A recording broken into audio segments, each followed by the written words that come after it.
Hi, this is Robert Falk from Enid Monthly, and we're here with Enid Monthly In Depth. I'm here to talk today with Sarah Herrian from Forgotten Ministries and all kinds of other fun stuff that they do, and we're just really excited to get into it. I wouldn't be a good businessman if I didn't say that we are looking for a sponsor for Enid Monthly In Depth. We really want to get to know really great people in town, and to continue to do this, we'll throw your name out there a bunch, we'll tag you, all kinds of other stuff. So if you're interested in sponsoring Enid Monthly In Depth, we do it once a week, and we'd love to have you. So with that said, Sarah, how are you today? I'm good. How are you? Well, good. I'm great. I was just telling you that I got a little stuff on my shirt, so I'm a little self-conscious about taco stands, right? But delicious tacos from downtown. Well, I'm really glad you decided to do this. Thank you. I really wanted to talk to you because you have a very interesting story, and I just know parts of, and I'd like to kind of know a little bit more. So, kind of how we do this is we just talk about where you grew up, where you were born, how you got to Enid, and what you're doing now. Does that sound good? Sounds great. All right, great. So, Sarah, where were you born? I was born in California, in Santa Monica. Have you been there? I have not. I've been to San Francisco, but not Santa Monica. It's a little farther away. Yeah. I was born and raised in California.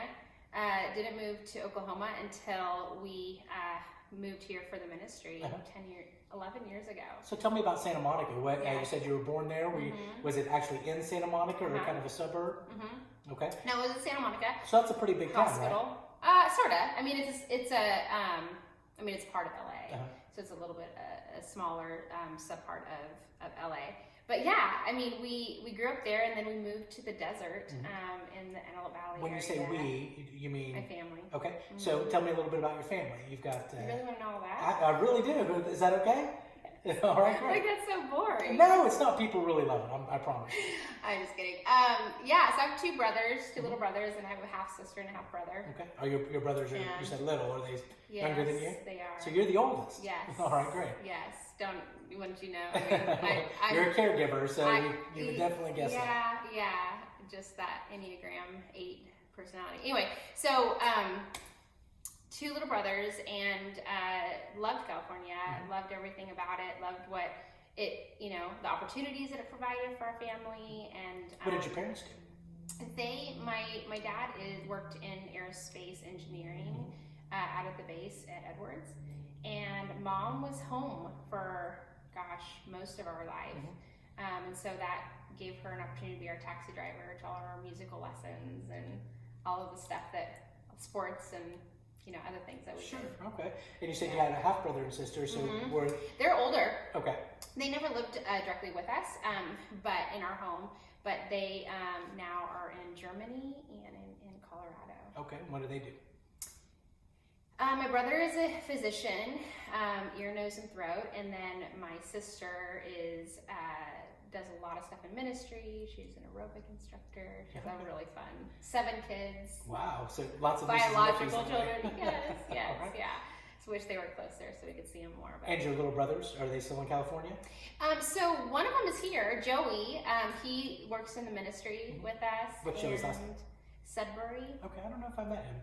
You probably have seen him around. He's been working with Forgotten Ministries now for about 5 years almost, and so he's probably out in the garden planting right now. That's where we're at. We're at the center, and but yeah, we love having him here and serving in that way. And your other brother, is he still in California? No, he is a professional pianist, and he plays all over for ballet conservatories and different. He has such a fun job, fun life, single, and just living life. But yeah, he plays the piano, and he's incredible. He's definitely the top musician of the family. So most of your top music, come on, I've seen you play the violin, so. But he's like on another level. Okay.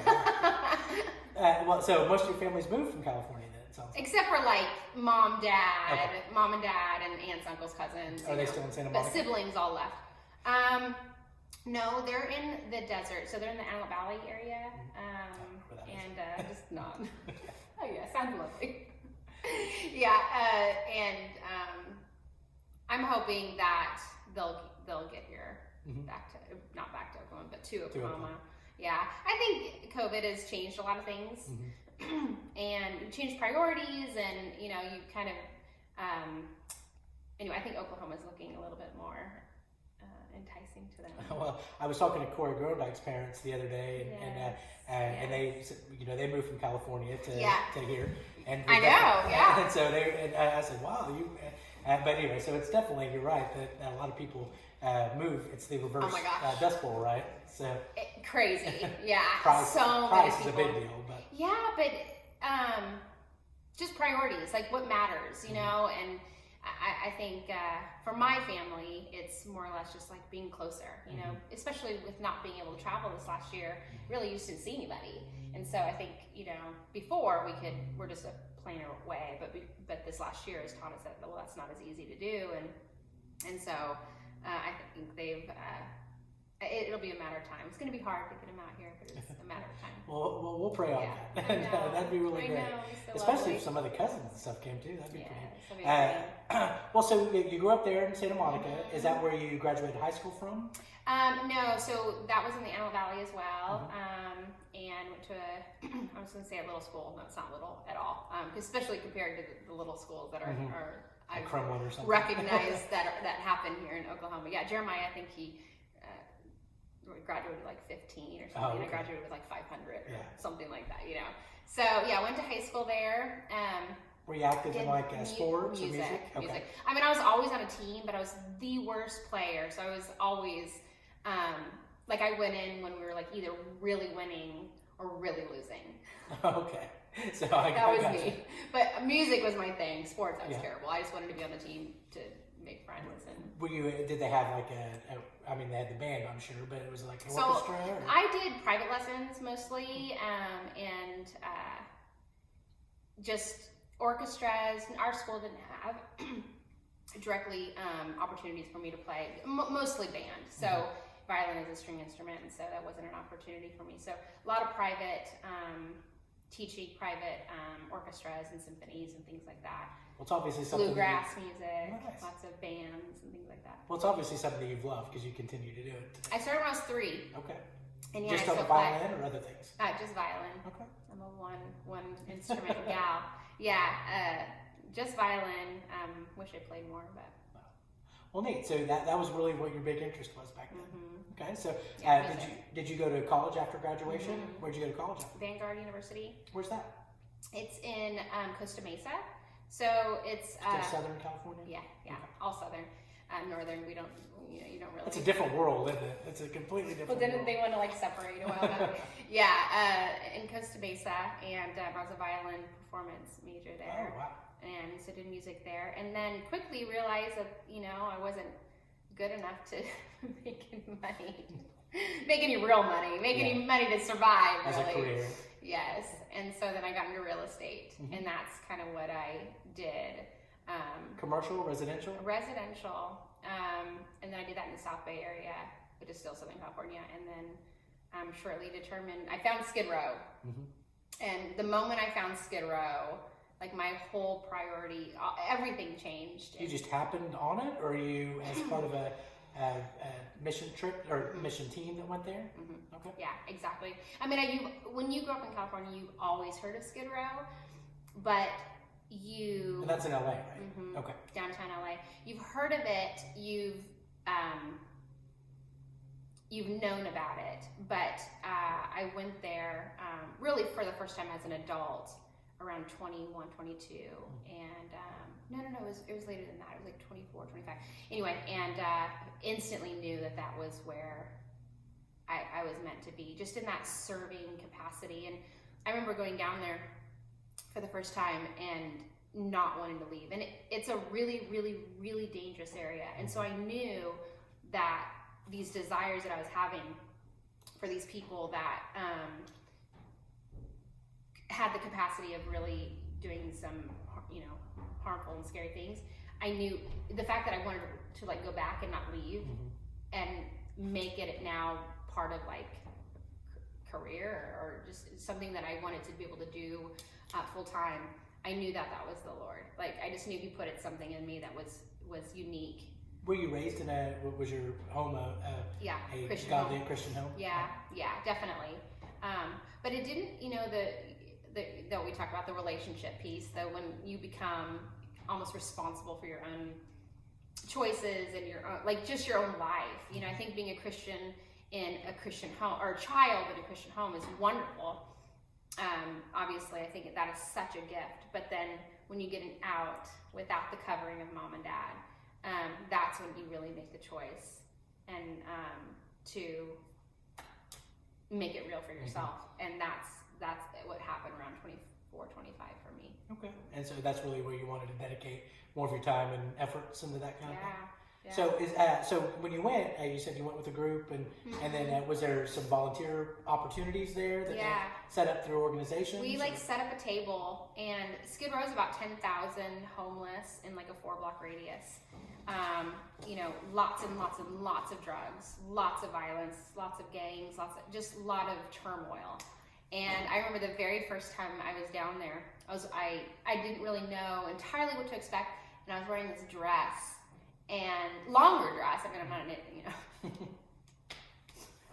Longer dress, but this guy got on his hands and knees, and there's people everywhere, got on his hands and knees, and he literally put his head underneath my dress.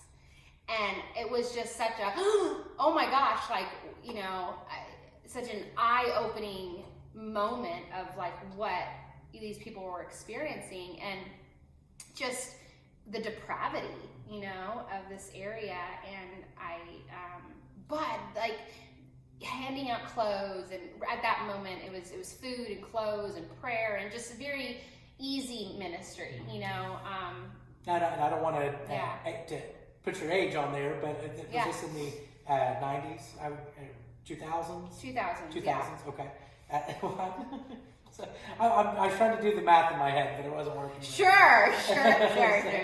Okay, so I'm assuming lots of drugs, lots of mental health, and that kind of thing, right? Yes. Okay, and so a lot of challenges that they face today, and our homeless populations face today too. Absolutely. Okay. But it was a training ground. You know, we moved out here.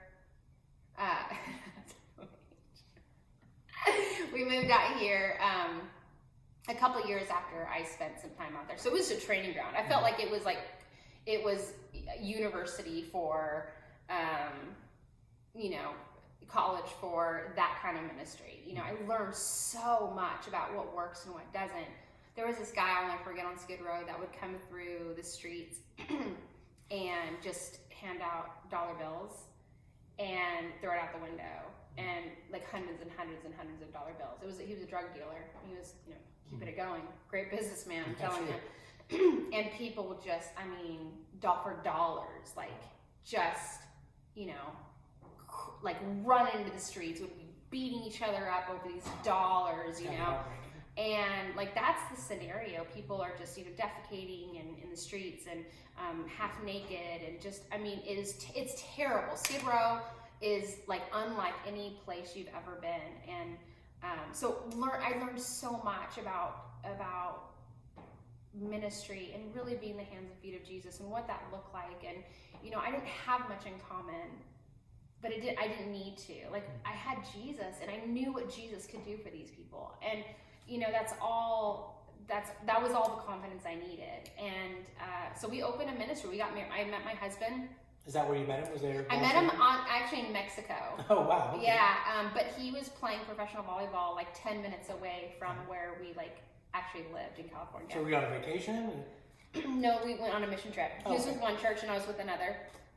It was an orphanage. It was one of those weekend deals. It was sounds fun, you know. You don't put too much thought into it. And he went to serve. He didn't go to serve any orphanage or orphans. He'll tell you that. His heart was totally different than it is now. So you said he went to do what? Surf. To surf. Yeah. Okay, all right. Yeah. Serve and surf. Surf. You went to serve, he went to surf. 100%. And y'all, that's interesting. So yes, that's how you met. That's how we met. And then I brought him down to Skid Row a couple weeks later after we met. And I was like, you know. This is what I did. You're going to hang out with me. This is what we're going to be doing. And he just kept coming and kept, you know, just being open to that world, and God did something to him in that first 6 months that I just knew it changed his life. And when we got married, we said, okay, this is what we're gonna do. And so we sold, what possessions we did have so we could open up our first mission. And where was that? On Skid Row. On Skid Row, okay. And so how long did you do that for? We did it as a married couple. We had the actual, it was called the Jonah Project. And we had that. The Jonah Project. Yeah, okay. Jonah Project. And we had that for about a year and a half, I believe. So not a very long time. And then we came back here to visit, and we got the swine flu. Do you remember that? I do. So you say came back. What? Well, he lives here, yeah. Or okay. He lived here. He's from Oklahoma. Okay, so where was he from? He's from Bison. Bison. Okay, I didn't know that. Okay, so you all visited this area before. It wasn't Northwest Oklahoma wasn't crazy to you. I visited once for like a weekend. Oh, really? That was it before you got married? Yeah. Okay. Because he lived in California. Well, sure. And swore my parents that he would never take me out of California. What a liar. Right. So yeah. So you came back to visit, and what made y'all decide to stay? We got the swine flu and couldn't fly back, and we started feeling better, and something happened with our flights and we couldn't fly back right away or something like that. And so we were staying with his mom, and she lives here in Enid, and we decided to do like this weekend outreach at Don Haskins Park. And we went door to door, just kind of like inviting people to a cookout because we were here and feeling better, and we wanted to kind of show his family what we did in California, And we went door to door to invite people to this, just a cookout at Don Haskins Park, and like the horror stories we were hearing and seeing in Enid, Oklahoma, behind these closed doors at Cherokee Terrace Apartments was like, it blew us away. Like, we could not believe. Some guy there, I don't know, it was bad, like doing real bad things. But behind closed doors. And, just talking to some of his family and some friends that he knew here, we recognized that not a lot was happening in Enid, Oklahoma. Not a lot of ministry was happening.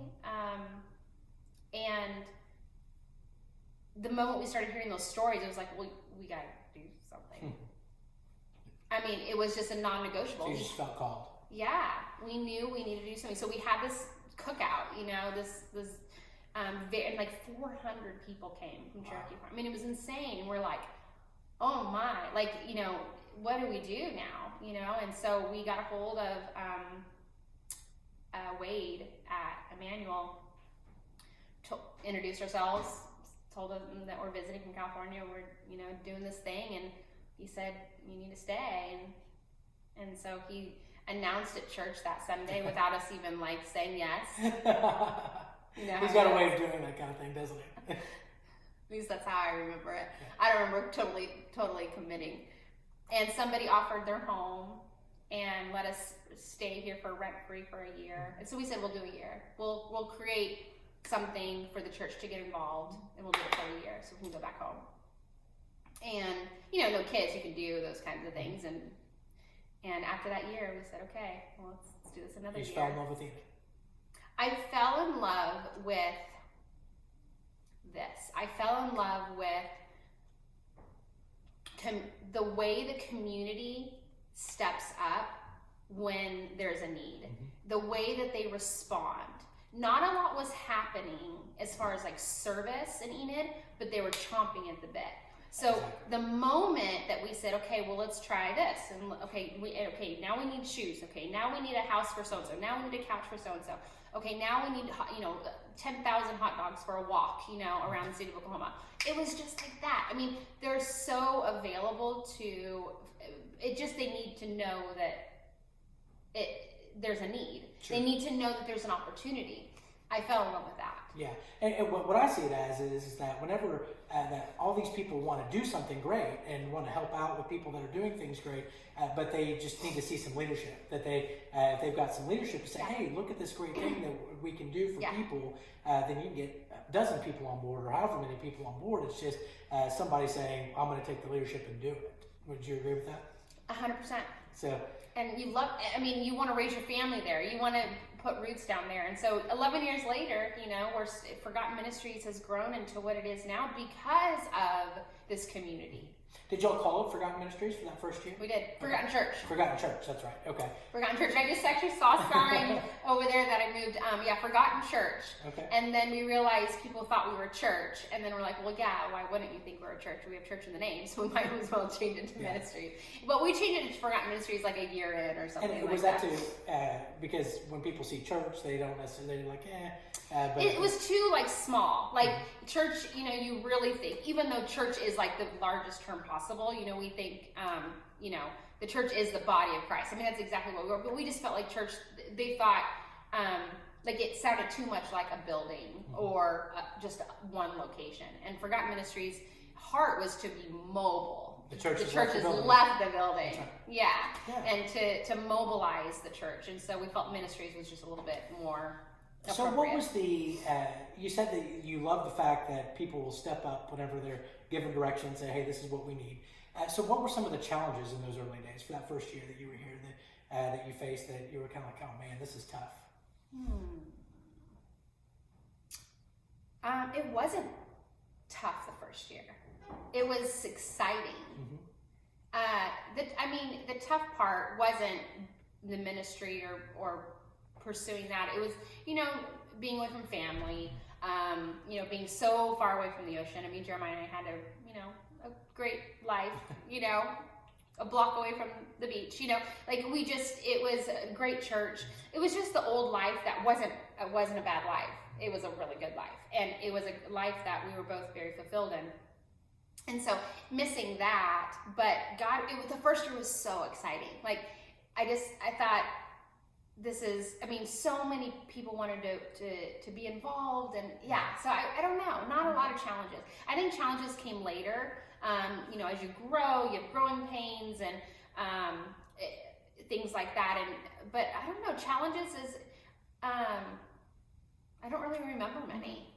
So, which is good, right? Or I forgot them. Well, that's what I was going to say is that knowing you and Jeremiah, you guys have such sunny and bright personalities that my guess is that even if there were challenges, you saw them as things that y'all could fix, or like y'all are just such big idea people, I think, or it seems like, and so that he is. Something. Yeah, he is. I mean, I am, but I get really he's pretty fearless with his ideas. I have a lot more, you know. Restrictive. It seems like if something doesn't work, that you guys say, okay, we're going to do something different. You pivot. Pivot, exactly. So, you know, I don't know. All a door means is you pivot. Yeah, there you go. That is all it means. If something closes or someone says no, okay, cool. First of all, thank you for being clear. Because I think whenever you're following the Lord, like unless it's like a slam, you're like, oh, I don't know what to do. They both seem so great. But those slam doors almost are more of a blessing sometimes than when things are, you know, a couple things are cracked. Okay. Because it's really confusing, you know. So how did y'all get hooked up with Wade and Emmanuel at the very beginning? I mean, you're not from here. Jared McClellan. Okay, sure.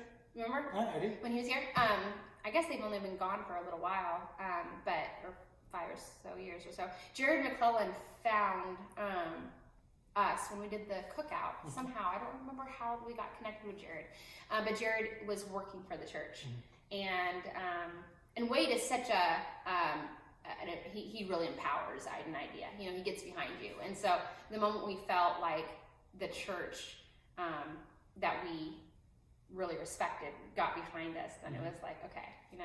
Okay, so that connection through Jared, and then that's interesting. Jared.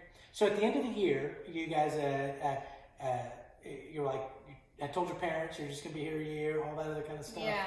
And so what happened at the end of that year that you said, well, we're sticking around? I just remember thinking like, well, how are we gonna leave now? You know, like, look at what's going on, and you know, it just was too many God things. Like it was, there was nothing that was happening that made us feel like we needed to go back home. It was just too good. It was too many miracles, you know, too many encounters of people that just like those doors were opening, and it was just one of those things. Enid is special, And for those of you that don't think that, come talk to me. Let me tell you all the miracles. I just think Enid is so special. I do too. And that's the reason I didn't grow up here.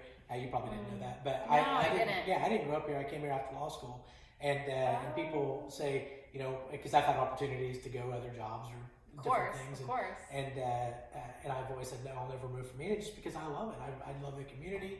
I love things like this, what you guys do, and I think it's a special community, especially to raise your family too. So that's a really cool deal. Okay, so you decided we're sticking around. We're going to be here indefinitely. Indefinitely. Yeah. Was that a surprise to your family? Yeah. Okay. Yeah. To everybody. So his family was pretty happy, I'm sure. Yeah. But to everybody. I mean, I'm a Californian. I mean, when you look at, and this is all pre-COVID, of course. When you look at California and then you think of Oklahoma, you just don't really think, oh, that's somewhere where, I don't know. You don't have children. You can do whatever. You have the freedom. We're real big beach people. It didn't make a lake. We've got beach. They call lake. Stunning. Stunning. Yeah, right. How could I even compare? That's right. But it was just the Lord. Like when you're following the Lord, I mean, joy comes from the most mundane. So on the surface, it may not look like much, but oh my gosh, like that contentment that comes with being in the Lord's will is really just, I mean, that's what keeps you. Okay, so at some point the church got a building that we're sitting in now. What was the impetus or the thinking about that? You said we need a building. We're doing so much stuff. We need a place. Okay, so I'm sure most people are like this, especially when you're building any kind of organization, business, any kind of thing where that your adventure that you're looking to grow.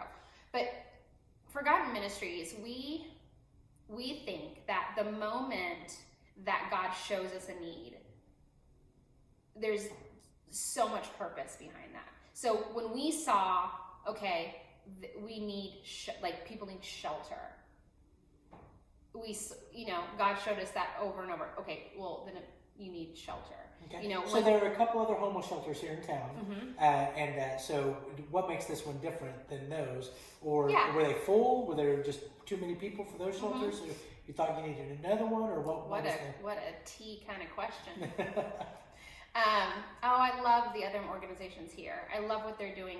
I think our lanes are similar but different, and I think we saw big vision. We saw stair steps in healing and sobriety and, being able to get your life back on track. And, we saw Mercy House as kind of the first step of getting them, keeping people alive, getting them out of the elements, getting them out of the weather, so that they can get to the next step of homes, of transitional living, of learning how to be successful in everyday life, and learning what it looks like to be, a disciple of the Lord, and then so this location, when this, so that's why the initial idea was because y'all wanted a homeless shelter, not just a building for the ministry. Yeah, it was the shelter. I'm trying to think. Gosh, I should have took some notes.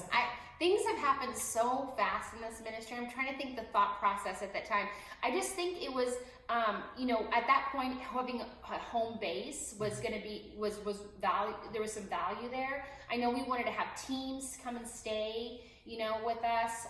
They were staying above the coffee shop, where we live. So was that the first building was actually 580? Or was it here? Do you remember? About the same time? Hold on, I should know this. Let me think about it. No, the first was 580. Okay. Yeah, the coffee shop. Uh-huh. And I remember that the top you were going to use for mission. And we still do. Okay. Yeah, and we were hosting a lot of people up there, and then we also host here too. So when we have teams, they'll stay here as well. But I'm trying to think. Yeah, that was there first. So what was the idea of a coffee shop? How did that come about? I heard this concept, this pay what you can concept. I thought it was so unique. I didn't understand. It seemed so abstract to me. How do you run a business? How do you actually pay the bills? How do you function as a business but you give for like all of your coffee away, or you let people decide what to pay. That was such a bizarre, abstract, but I was so intrigued by it. And so I went to this conference that they put on and learned about it. And so you say they just One World Everybody Eats.org okay. or something, or .com or something like that. Yeah, it was something that had already been happening. Bon Jovi did something on it, I think, and I don't know if I saw his video before or after or something like that, but there were some celebrities, I think, that were making it a little bit more known. Yeah, I totally forgot about that. He has a place in New Jersey that we visited. The initial idea, and maybe that's still going on, is that pay as you go, like you said, that you have a suggested price, and then people can pay that or less or more, and then the rest of it, was it going just to feed and give drinks to the homeless population, or did y'all use that money as well for the ministry, for your other ministries that you had going on? I mean, the big idea was for any profits. So all profits would go back out to ministry. Not necessarily y'all's. At that time, it was going back to different ones. Okay. So like we were giving to, oh my gosh, there was probably a year or two that every month the proceeds would go to another, like a different ministry. Oh, yeah. Okay. And then when this came about, we're like, well, we might need to keep some of those proceeds to throw back into, like we did the Mercy House or the Oasis, or we have a garden. And yeah, it's so funny thinking about the timeline, because it's just things have happened so fast. For sure.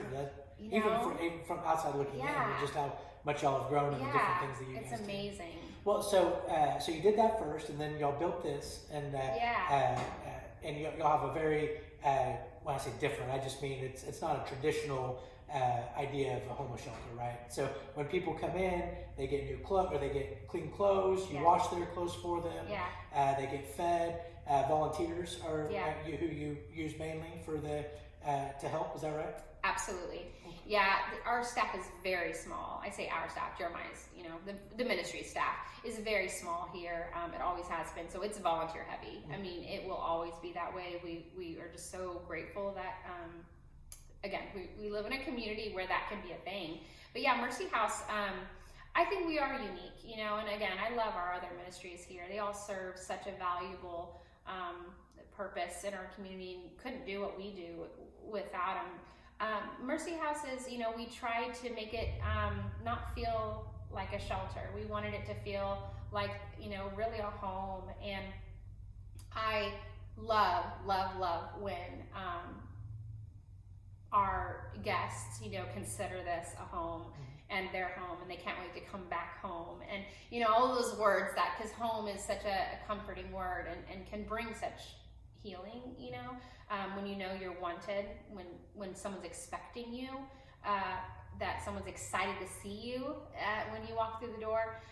So yeah, we try to, we wash their clothes, and, we have some beautiful showers and, slippers and beautiful towels. And we just really try to make it, them feel so important, valued. You treat them like people. Absolutely. I mean, that's what they're it is. guests. They're guests in your home. Right. Yeah. And how would you treat another guest? You would treat them with the most respect. They're in your home. So what was kind of after y'all open this up, and it goes great as from outside. I mean, that's what I've seen. What was the next kind of ministry that you guys wanted to get into? So.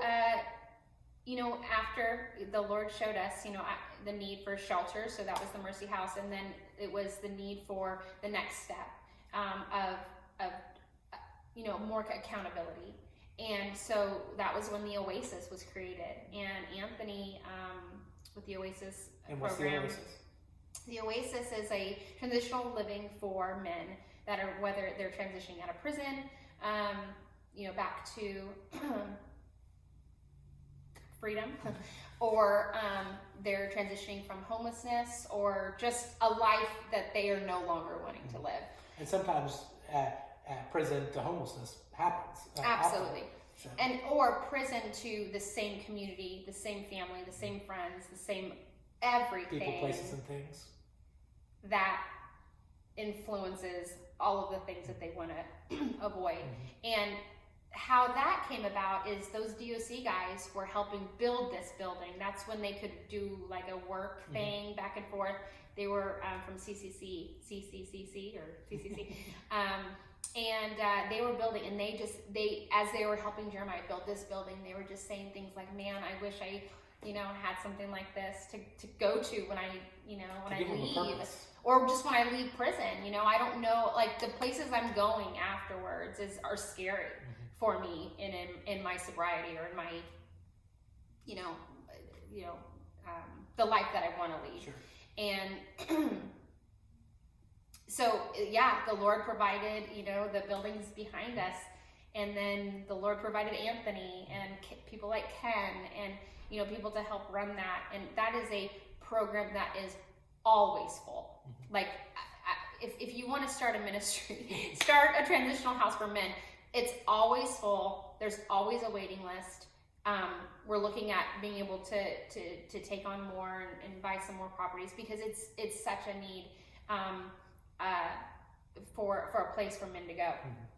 And Anthony's have a lot of big ideas too for that, starting a landscape business. He does. Business. Yes, we saw. Oh my gosh, this is getting so long. But we saw that these men. Okay, so they were going in our program, or they were entering the program. And then, they wanted to work and get back. And so what was happening is they were going back to work. And then the influence, it was too soon. Like that outside influence was too soon. So we thought, okay, we need a business that they can do here to make a living or be able to pay fees and all of the things that happen outside of jail. But we needed something. Anyway, so we now have a landscape business. It's Oasis Landscaping or Oasis Lawn, or something like that. And so they run that, and they're starting their busy season now. But it's so cool. Again, and the Lord kind of provided all the funds needed to buy all that equipment and the mowers and the trailers and all of that. So you had the Oasis, and then what was kind of the next project after that? The women's housing. So the same thing for women. And that's Johnny? Journey House, is that what it's called? Women, Refuge at the Well. Yeah. I don't know why I always think Journey House. I don't know why, but so Refuge at the Well. I feel like there is a journey. I think there is, but not the same. Oh, yeah, that's something different. Yeah, I'm like, wait, that's the... Okay, Refuge at the Well. So that was a building that was remodeled, beautifully remodeled. Did you do the decorations there? Maybe, yeah. Okay. So everything, every 580 upstairs, I mean, really cool stuff. Yeah, so, Corey Grondikes helps a lot, too. I always bring her in for she told me last weekend, because I said something about it, and she said that you only call her just to get the confidence to do what you were going to do in the first place. Corey is so talented. I mean,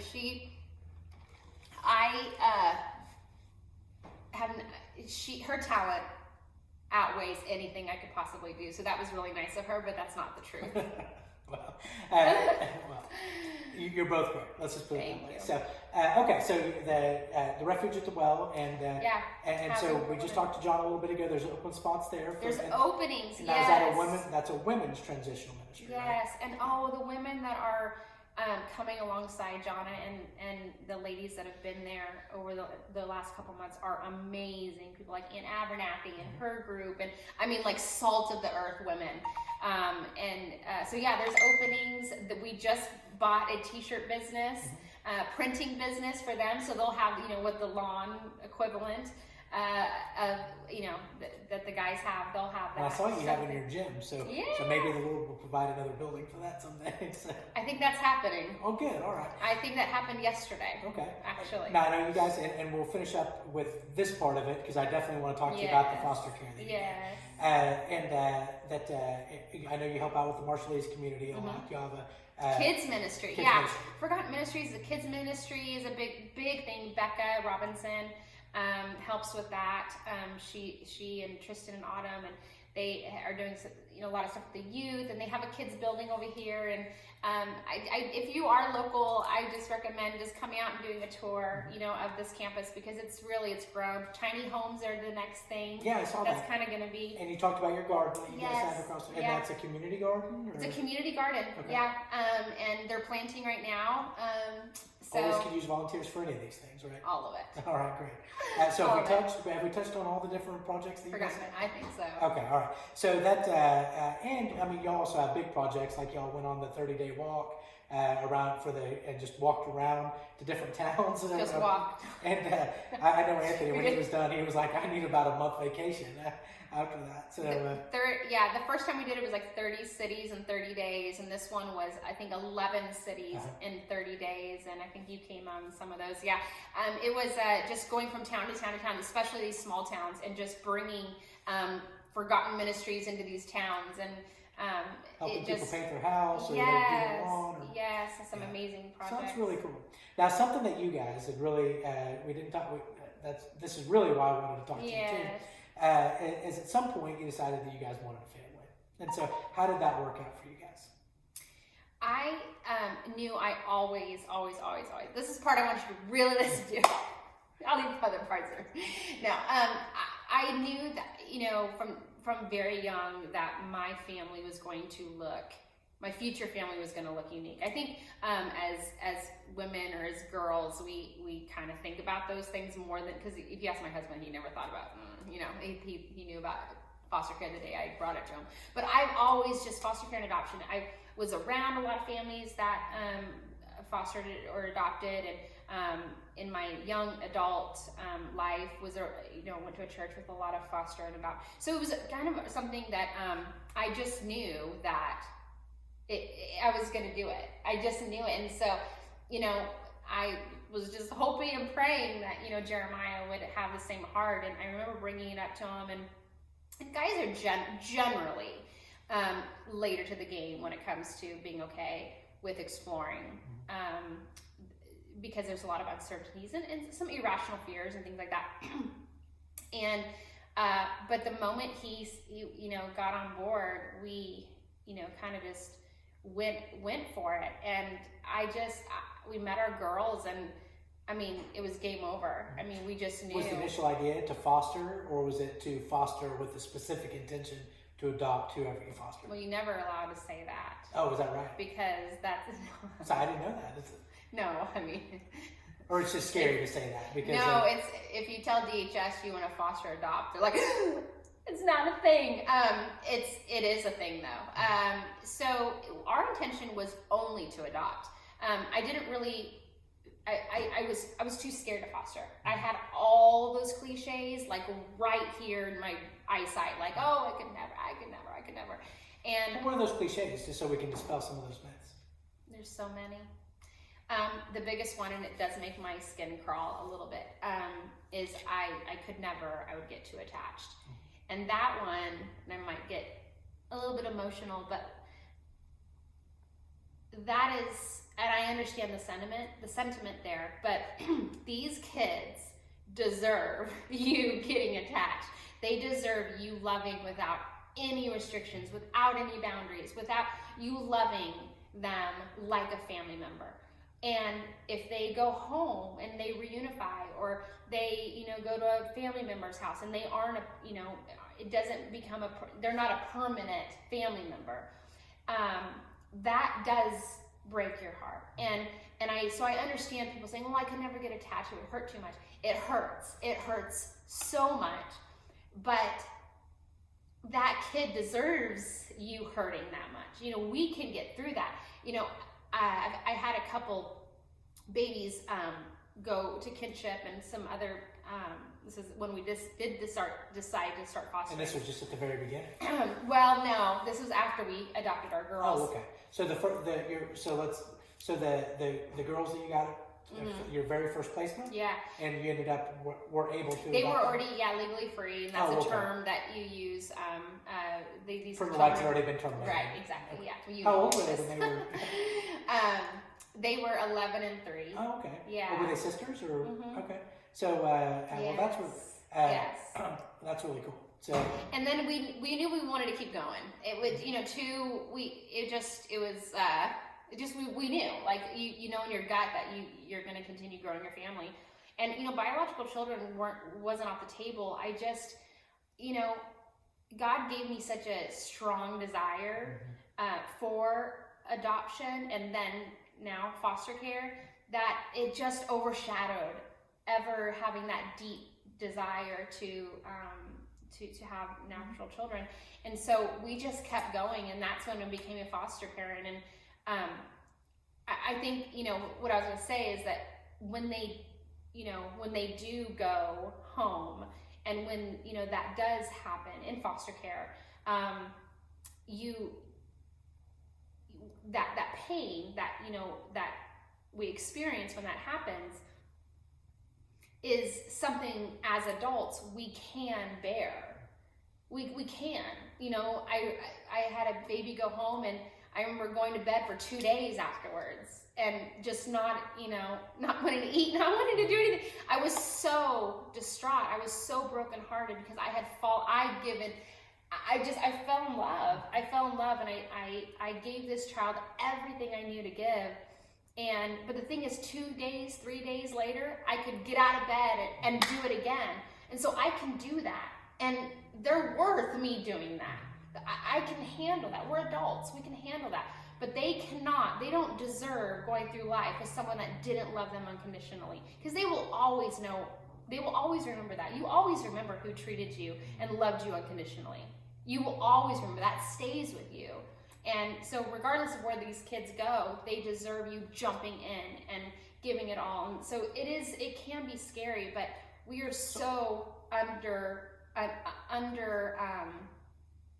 in our numbers for foster parents that it's one of those things that I try to encourage as many people as possible to think about. Well, what I hear your message is that, that's a tough part of it, falling in love with these kids, and then maybe they go back home, but that they deserve that. So it's okay, because now, and I've done it a long time. You've been around foster care for a long time too. Yes. And so sometimes they don't go back to the exact place that we would think would be the best, or that that's part of the pain too. Yeah, sure, or that they may not. They may be going to a place that that you could do a better job. Exactly. But at the same time, they're usually going back home and to their parents, and that's once their parents get their lives back on track.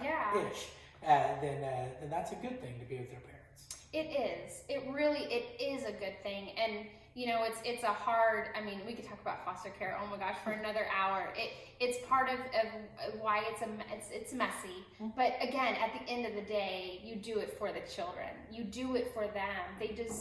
I just keep saying, they deserve, they're so worthy of fighting for and advocating for, and doing everything we can, even though there's so much out of our control. Because you have the court system, and you have the government, and then you have maybe family members who are struggling with addictions, and it's the whole thing. There's so much uncertainty. But again, the child didn't do anything to deserve that instability. And so that if we can just offer some sort of stability and some sort of normalcy and for them, for the time that we do have them,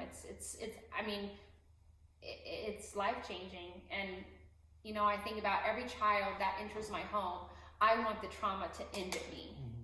Like, I want it to stop, and I want to look at this child as someone who is that God has placed in our life to show who Jesus is, and how much He loves them. Trauma's hard.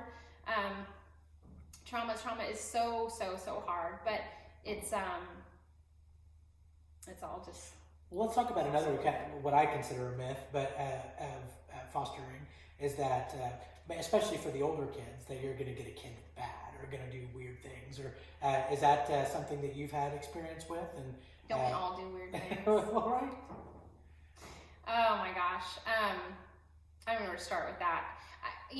Their rap sheets are awful. I hate looking at a file before I ever meet a kid. And a lot of that time you do, right? But the files are so sterile and so not a person.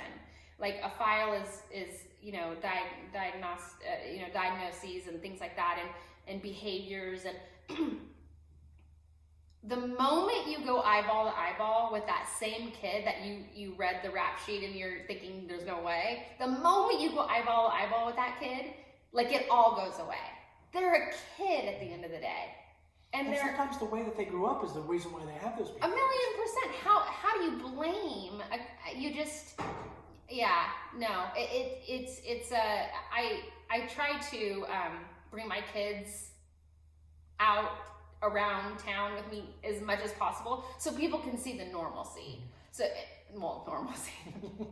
I have 5 now, so it's a crew, but it's not scary. It's not, and the moment they step in your house and oh my gosh. A lot of this stuff is just defense mechanisms. So, and I don't know if you know this about me, but I was at the Baptist Children's Home for several years growing up, and so that was a big deal. That I had a house parent that they accepted us.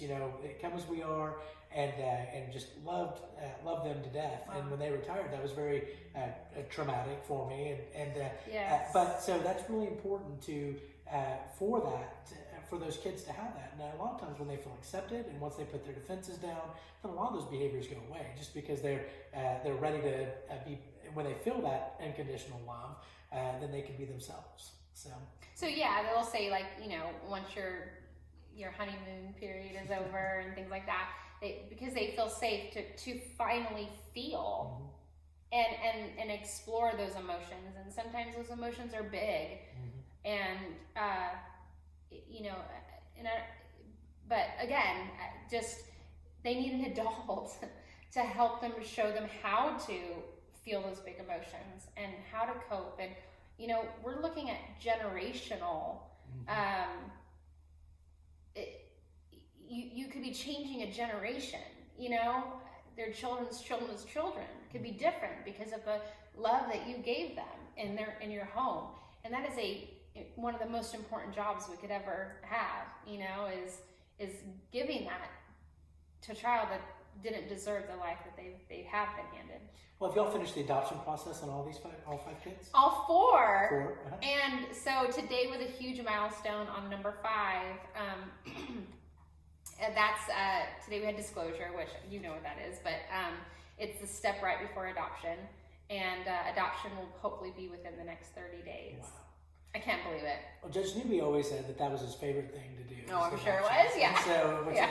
I'm sure it is. He does most of them, and so yeah. And I told him one time, I said, well, I just don't get enough adoption calls and because it's pretty paperwork intensive, and so.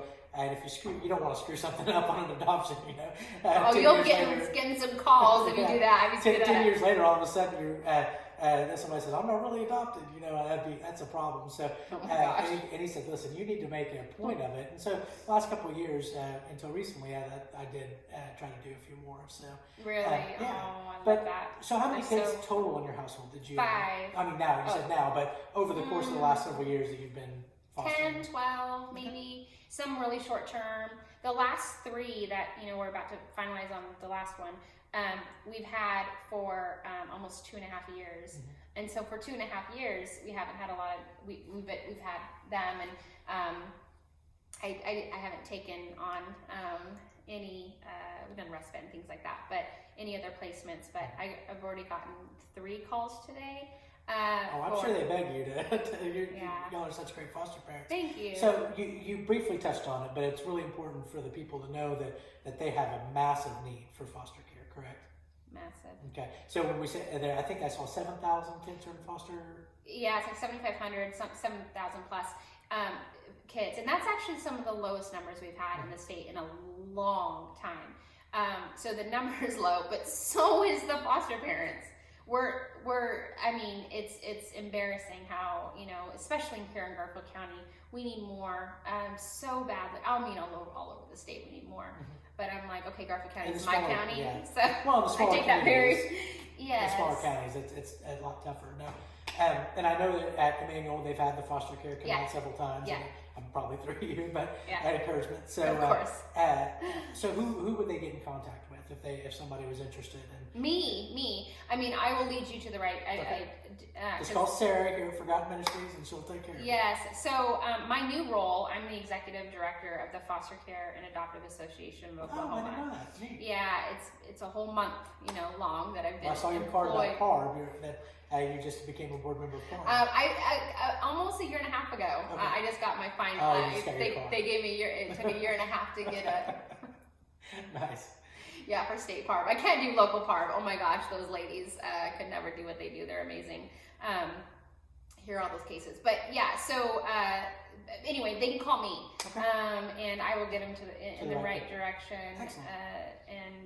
Yeah, you can call my cell. Hopefully, Well, Bobby will post it. There we go. We talked about a couple of the challenges myths that people think about foster care. What are the things that you get out of fostering, do you think? Oh my gosh, the joy of knowing that you're. This is not cliche. You're changing a life. You are showing them something so different and something that they have maybe never ever felt, and that's love, and that's commitment and loyalty, and someone that will go to bat for them, that will be their voice, that the advocacy that you do when you're a foster parent is out of this world. I mean, and I know that probably sounds really tiring, and it can be, but you are the voice of the child. You are their 24/7 caretaker. So like your voice in the case in this child's life is so valuable. So what do you get? I mean, insurmountable amount of joy.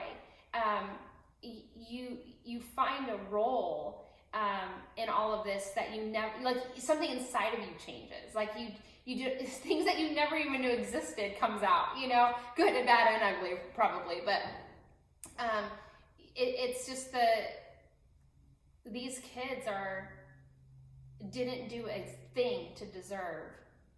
And one statistic that I can literally not shake is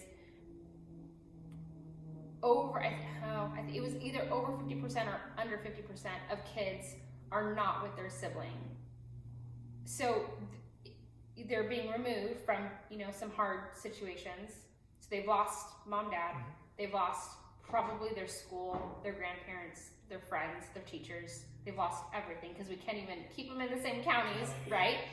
And so they've lost everything. But now you've taken their sibling, the only person that gets it, Mm-hmm. because we don't have enough homes that can handle siblings. Yeah.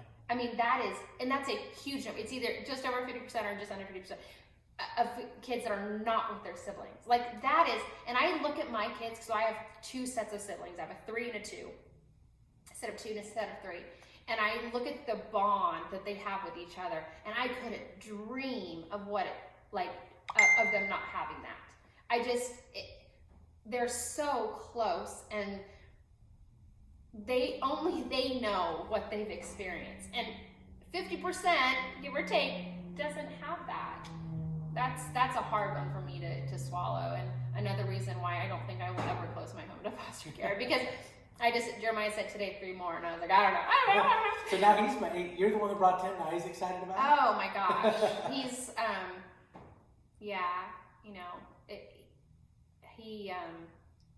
first of all, I couldn't do this without him. He's so, he's such an active parent. I mean, he's probably more active than I am with the kid. He's so involved, and he's not done.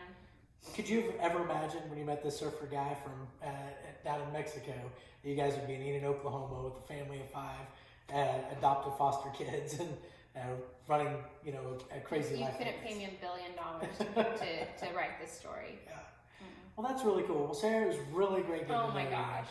And that was a lot of stuff I didn't know, so I'm really glad. Yeah. I've always just really been impressed by what you guys do. This was so fun. Yeah, well, I hope so. I hope I was good.